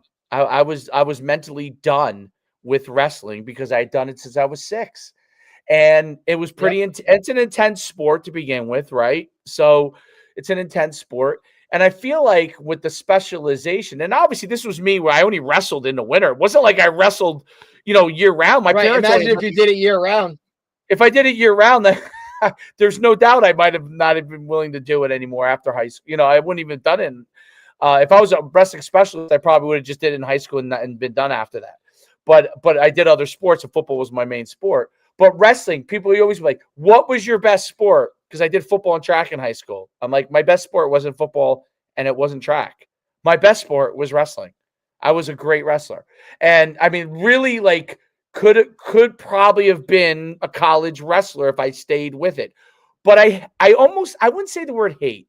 I just was like done with it. It wasn't I didn't like it, you know what I mean? It wasn't like I hated the sport. It wasn't that I thought, oh, I resented it. It wasn't that feeling at all. It was just like it ran its course for me, and I was like, okay, right. And that was it. Yeah, like, and the first couple of years, I almost went out for wrestling because I kind of missed it, but I really missed more the competition. But by the time I got to be a junior, I didn't even bother me anymore. I wasn't even thinking about it. It wasn't even like shoulda, coulda, woulda. Nope. No, I didn't. It wasn't until I got to be an adult, really, after I was done with sports completely. I was like, man, like the sport of it was really bad. And people used to say it to me all the time when I was a kid. They're like, "You're a really good football player. You're a really good track athlete, but you know what you're really good at? Wrestling." And I'd always be like, "Yeah, whatever." I didn't put like I wrestled in wrestling season. That was it. And I think that happens to the majority of athletes now, unfortunately. What happened, what kind of went my wrestling is you can get indifferent to your sport by the end of your career. And you just say, hey, you know what? I enjoyed my time doing that sport. I enjoyed it. And whenever that time period is, you're done with it. That never got that way for me in football until I was literally at the end of my career. And that was more because football in college is so difficult physically that when I was in my last year, I was like, hey, if I don't go on to the NFL, like I'm done, like that's it. Right. And like I'm not trying to pursue these other angles. Now other guys did, but I was finally at kind of that point. But I was also a good student. Like if I wasn't a good student, maybe I would have thought differently about it. And I would have thought that maybe this was a way out. But it's interesting because I feel like, and Olsen talks about this a lot, and because he had a nice experience, even though he went to a pretty big high school, but he was still able to. Oh, Wayne Hills was big. Yes, but it's not like Grayson. You know what I mean? But he was a freak. Oh, right. But now here I look at this too, though, right? Like if you put Olsen at any of those other big schools, he's still probably going to be able to do that stuff, right? But he had a really, right. That's right too. But he talks about having a really awesome high school experience with his buddies. Like, look, played at the University of Miami, right? Carolina Panthers, Chicago Bears, right? Talks about the best times in his life were school football football, high school sports with those guys doing what they did. And I don't know if that would be the same thing if it was at a different place or it was a different situation or a scenario. I just think that kids nowadays, it's a lot. It is a lot. They're constantly being pushed by outside sources, right? Hey, you got to do baseball year round, right? That travel coach has his own agenda, right? He needs that kid to, which is bullshit. I can't. Well, I would say some have an agenda, some don't. Some do, some don't. Right. Go enjoy high school sports because, look, I tell guys all the time. If you can, if you're in a position to enjoy it and play a couple of sports. Like, if you're at Grayson, like, you know what? You've got to figure out. You don't just go out for the football team, dude, and be like, hey, I'm on the Grayson football team. Like, I tell my guys all the time, even where I'm at, like, buddy, this is way too much time and effort on your part to do something that you don't even want to be here. It's not worth it, dude. Go enjoy, right? Like, go find something else that makes it tick. And for some of you guys, like, I really respect and the guys that are open and honest about coach. Like, all I want to do is I just want to be a part of this, and I want to play to the end of my high school career, and that's it. I don't want to go to the next level. This is what I want to do. I want to get out here. I've done this for a really long time. I like being with the guys and doing all that. Okay, buddy. Thank you. Right? Like, I understand what it's like to be a part of it. You know what? It's funny. You have a good experience, dude. I always say this to my father, and he always but I tease him. I'm like, no, it's fine. I always say to him, you know, you roped me back into sports, you know, in 2001. You roped me back in here, and like I'm always conflicted about it. I'm always conflicted about the fact that obviously I love the excitement. Like, if I was a coach at Grayson, I would love it, dude. I'd be juiced everything about football. Like, as a coach, could you imagine as a coach? For this guy, like, and especially for this guy to be like, and the players are committed like that.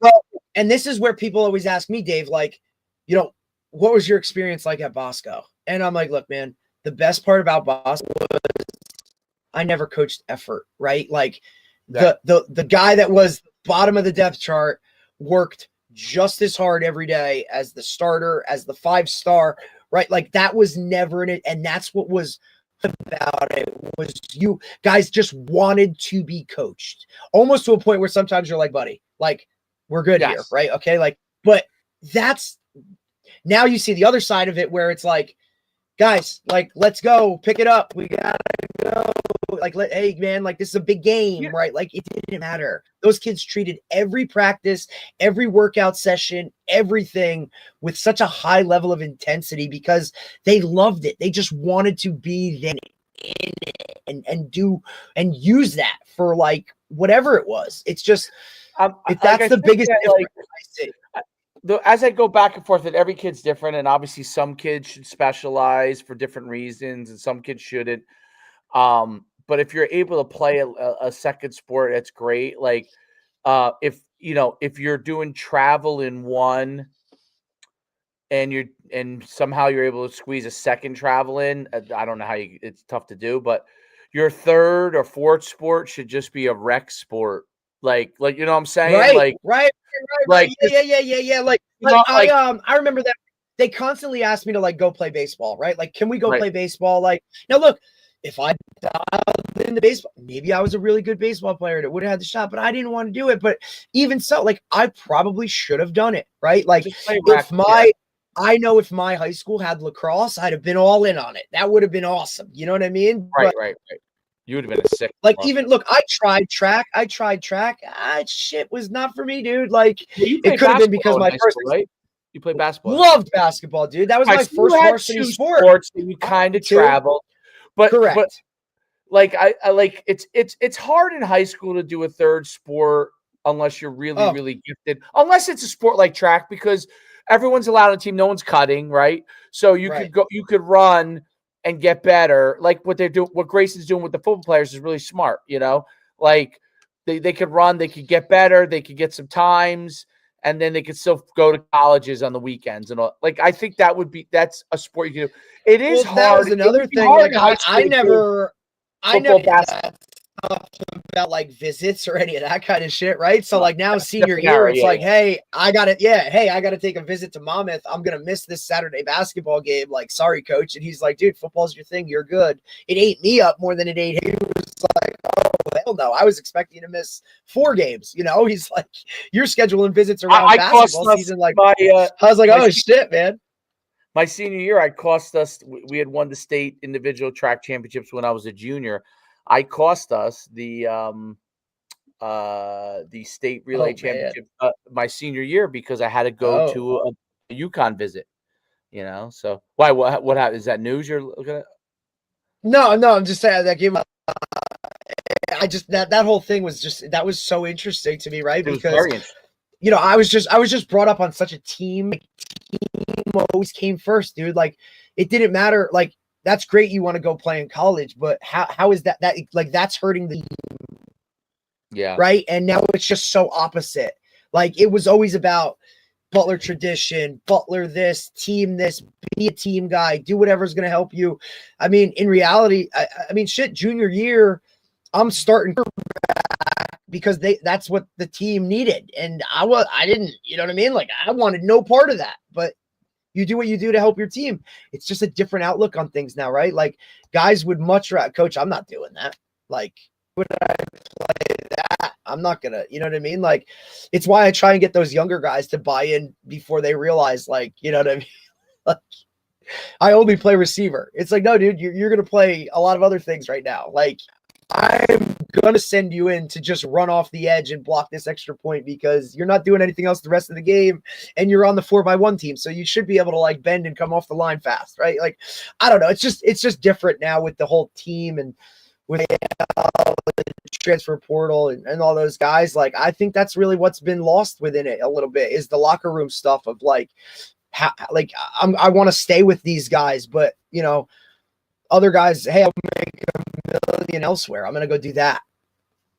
No doubt.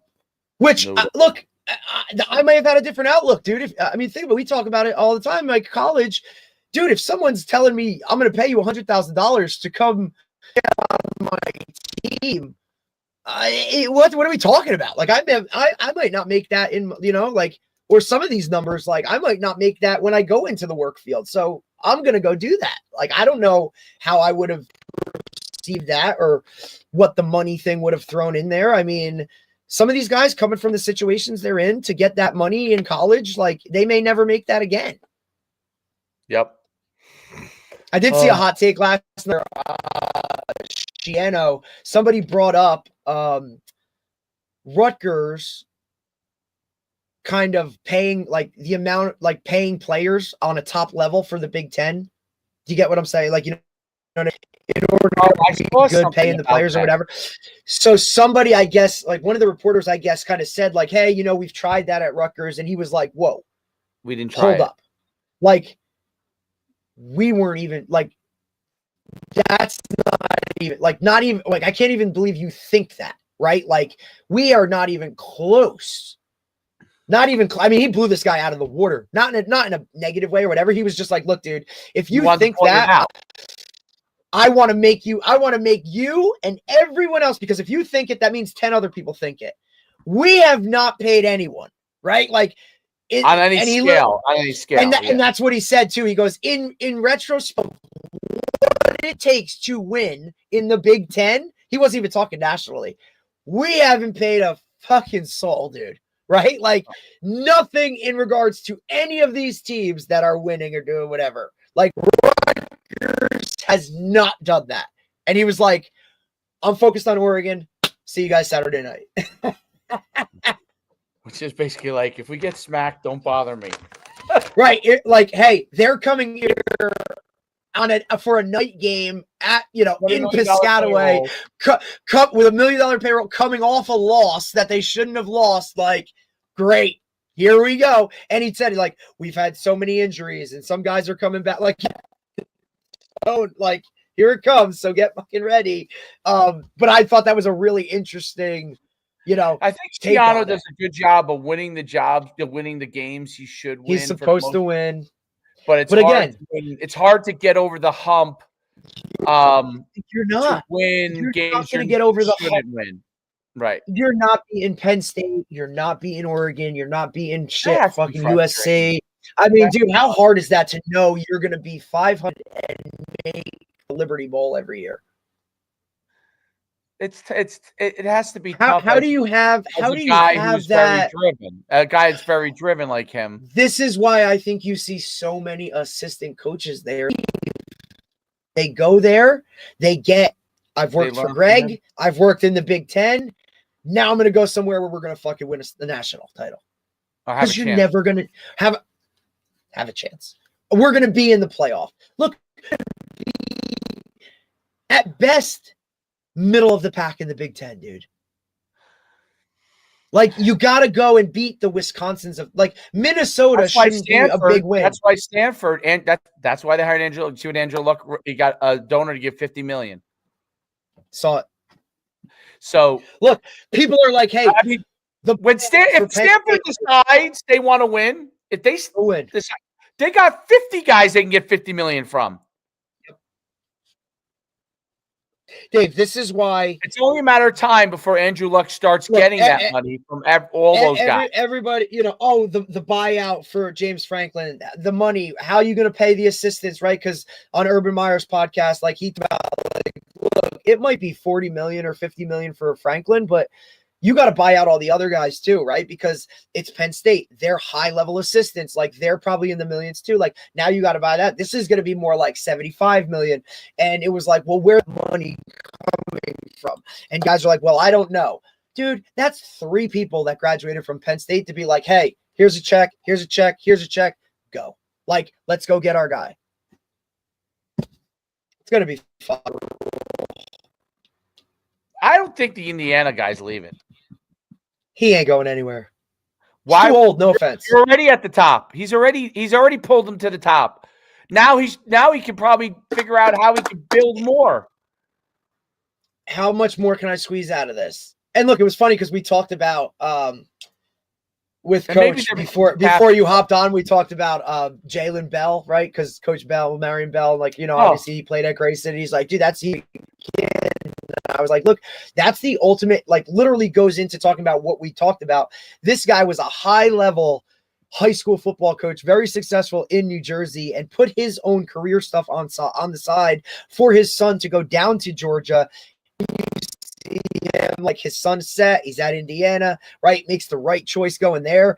And now he's back in it as a high school coach down in Georgia. Like, he probably went down there or saw it or did his research and was like, hey, I'll just take a pause for 2 years, kind of revamp whatever, and then I'll take over a high school. And he was saying he just had, like, obviously I saw it in social media, but he just had a huge win over a school like that. The high school he's at now, I think it's Marion, it's called, hadn't beaten this school in like years. And now all of a sudden, like, they're winning. Like, it's just different, dude. It's just to have that whole, like, what, like, down the road viewpoint, trust the process and all that, like, for Greg, that's got to be so hard at Rutgers, man, to know, like, no matter what you do, it's just not, you're never going to beat some of those teams, man. You might get them 1 year here, but, like, come on, man. Like, Dave, uphill with, like, everything working against you. Wind in your face, right? Like, icy road, right? One flat tire. Like, and then even if you do get a good kid, he's going to probably leave. But could leave, right, depending on the situation, right? You're right. Well, yeah, I mean, yeah. Enough money gets thrown at KJ Duff, you're going to stay. Now, what I do think for Greg is he has a really good track record of putting guys in NFL who are successful, right? And all the big schools do now. That's the thing. All the big schools do. There was a time where that wasn't the case. Now they all do. All of the Big Ten, SEC, even the ACC, even the Big 12, those 4, they all have guys that have very good one of them relationships in the NFL. Now, obviously, Shiano's very well respected, but all these coaches, because they're all paid so much money, they all have those level of connections. They're all paid. They're working out any of those guys who don't. They're all getting worked out of the system. They're all getting worked out. So all the guys that are going to be in charge of these programs are going to have direct lines to the NFL.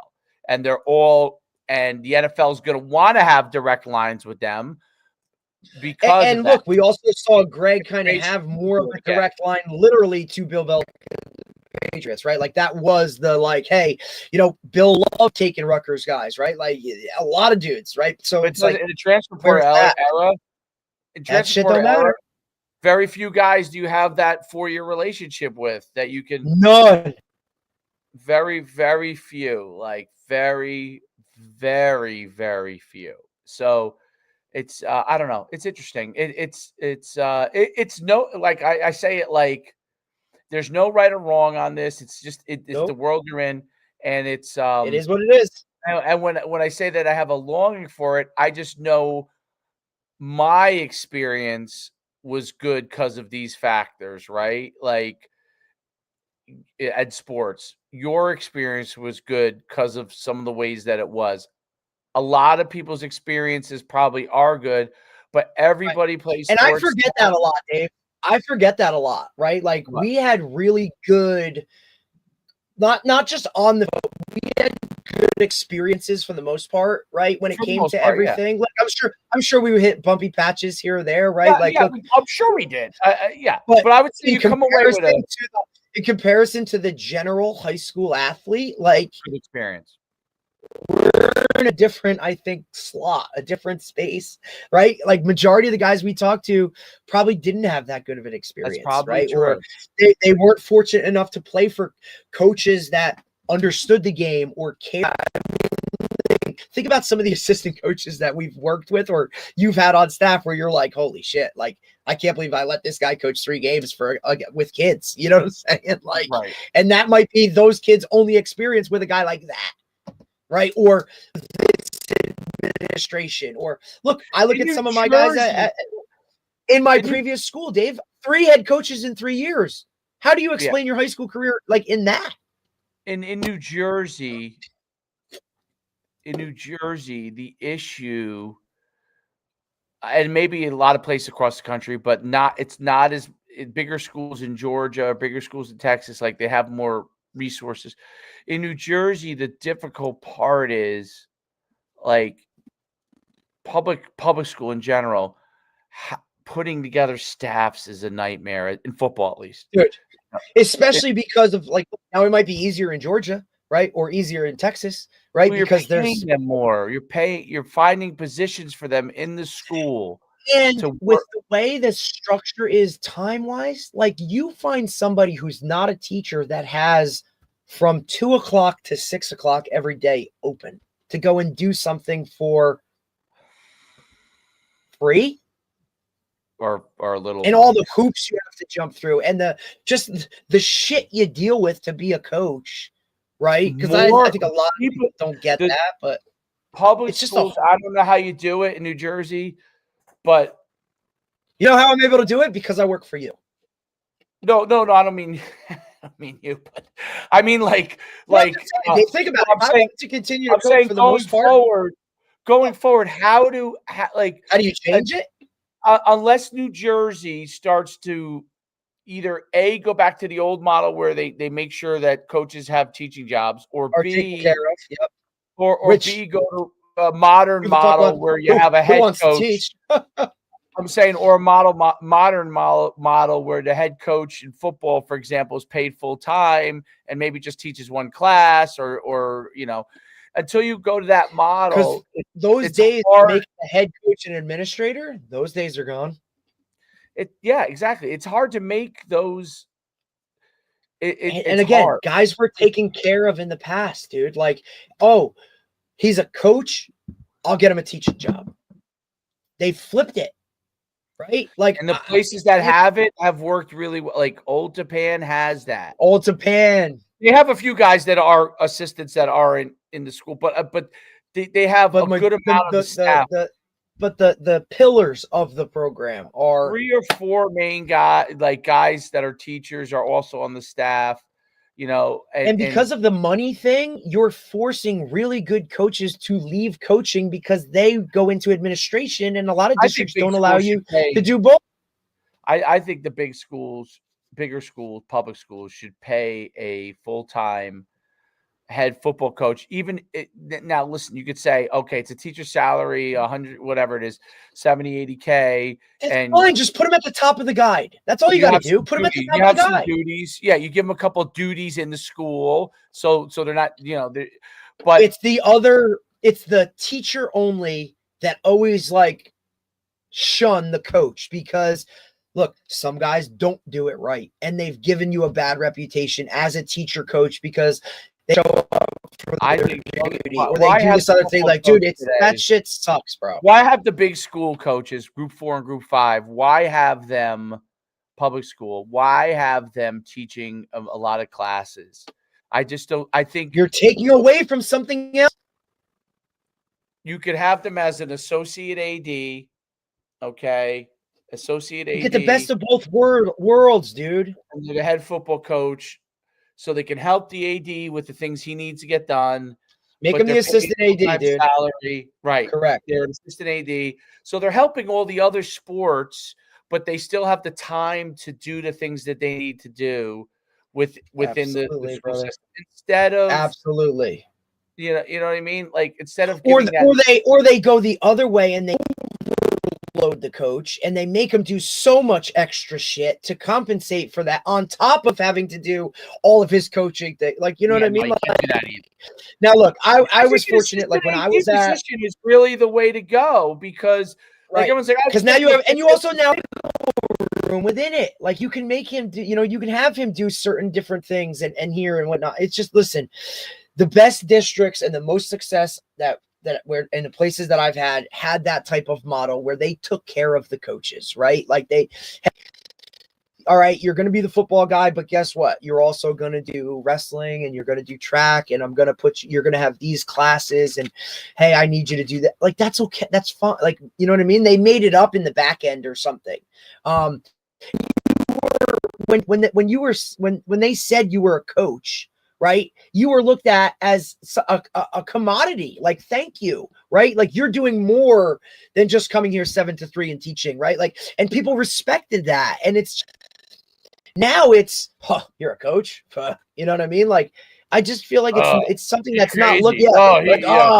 Like, great, another coach. Like, now he's just going to sit there and drink his coffee and he ain't going to do what he's supposed to. And I'm going to have to cover his class when, he's early for a game or blah blah blah. Like, dude, what the fuck? Like, I'm doing more to help the students than you could possibly think of, than you are sitting in a classroom like handing out Chromebooks saying do this. Give me a break. Yep, no doubt. That's why I work for you, buddy. It's why I work for you. Shit, dude, think about how many gray hairs I'd have if I did another, like, if I was still teaching and doing all the special ed stuff I was doing. Gosh. It's a wild world. I can't believe you played last night, brother. I can't believe you played that.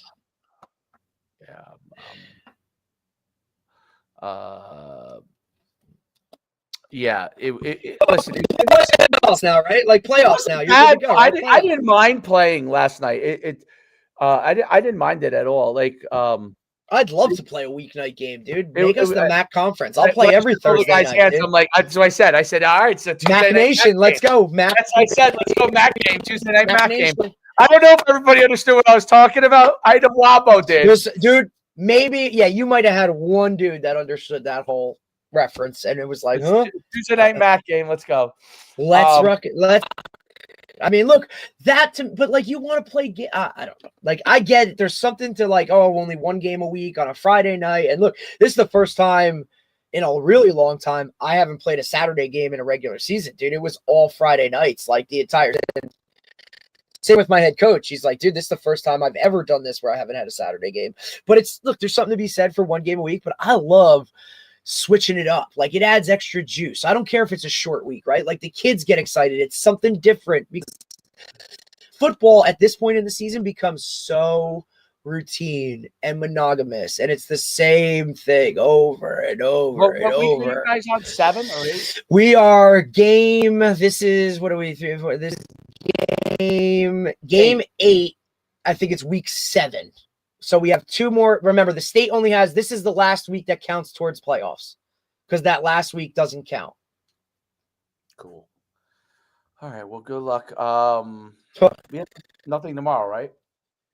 No, nothing tomorrow. Next week we have some guys already lined up, good to go. I mean, dude, we're booked out. Like, it's kind of cool. Like, we are like now, like, there are guests that are booked like weeks in advance.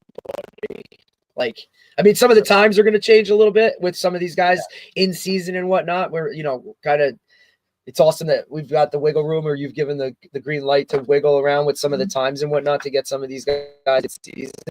But I'm excited to talk to some of these guys coming up from some of the big. I mean, we got the OC from Bixby coming on in a couple weeks. I'm excited about that. We got an equipment manager from the New England Patriots coming on. Like, you know, I'm a geek for that kind of stuff. Before we go, I will say it's pretty cool how much data Grayson, a high-level program, is using.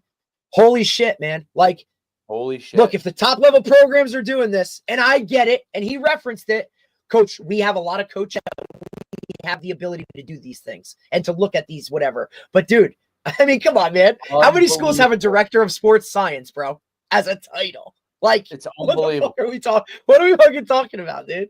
And to hear him talk about, yeah, well, this 19 miles per hour, and look, here's the weight divided by inches for what we get, and now we can with these kids recruiting wise when they have all this stuff. When the soon-to-be 5-star is only running down on kickoff as because, hey, we did his numbers and he's going to be 6'5". I think it's fucking awesome, dude. I think that shit's so cool, dude. That's because I'm a geek for the numbers, man. Right? Like, that stuff to me is so cool.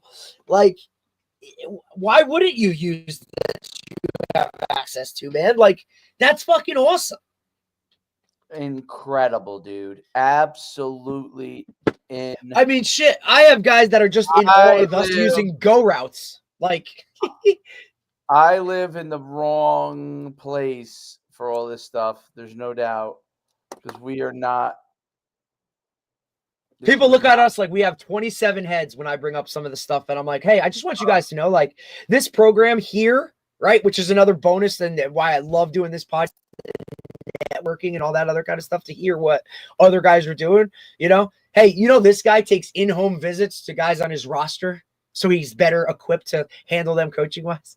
Hey, this guy tracks the steps that these guys take every practice. You know what I'm saying? Like, it's funny.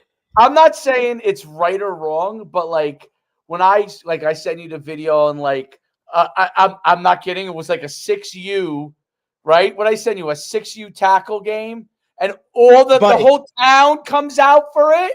Dude, the line cover. I mean, there had to be how many thousands of people when you there? think I'm crazy, like if my wife tells me I'm crazy for being upset about something, and I'm not saying you're wrong, not wrong. I'm just saying that, like, this is what it is elsewhere, buddy. When you're in the South, when you're in even the West, okay, the Midwest, Texas, like in the old days we were competing for Rutgers, Penn State, UConn, UMass to recruit us, those schools, like in the FCS. No, those guys are not recruiting us in this state anymore. Not even looking at it, dude. They're recruiting not even those kids, because those kids have been doing this stuff and measuring this stuff forever. Like when I first watched, and this is a tribute to Gabe Kemp, okay? When I first watched him doing his videos at 10 and 11 or whatever, and I used to think, oh, you know, is this going to translate down the line when he gets? Let me tell you something. He trained like he was in the South, and it has translated. It doesn't mean that he's going to be There's a reason that's where the most people. There's a reason that's where the most collegiate athletes come from, buddy, or why that's the best conference. Like, how about we look at the direct correlation of the high school setups, right? From even your average programs in the states. Movement. It's not necessarily like, are you catching 100 balls? Okay, you should. No, it's hey, first class of the day is football. It's athletic movement stuff over and over again. General athletic movements. Their gym classes their physical education classes aren't just rolling out balls and saying, hey, you don't have to change. No, dude, they're time in miles, right? Like, there's still a physical fitness challenge, like for some of these states, dude. Here we are. And you're doing it outside. If you don't want it, that's the other part. They're pushing it. Like, I'm going to make sacrifices here because this builds better people physically and mentally rather than just plopping them down in a class. Okay, let's make sure everybody feels comfortable. The out part. I think that's the thing that that's something if you don't put that into a kid's head early.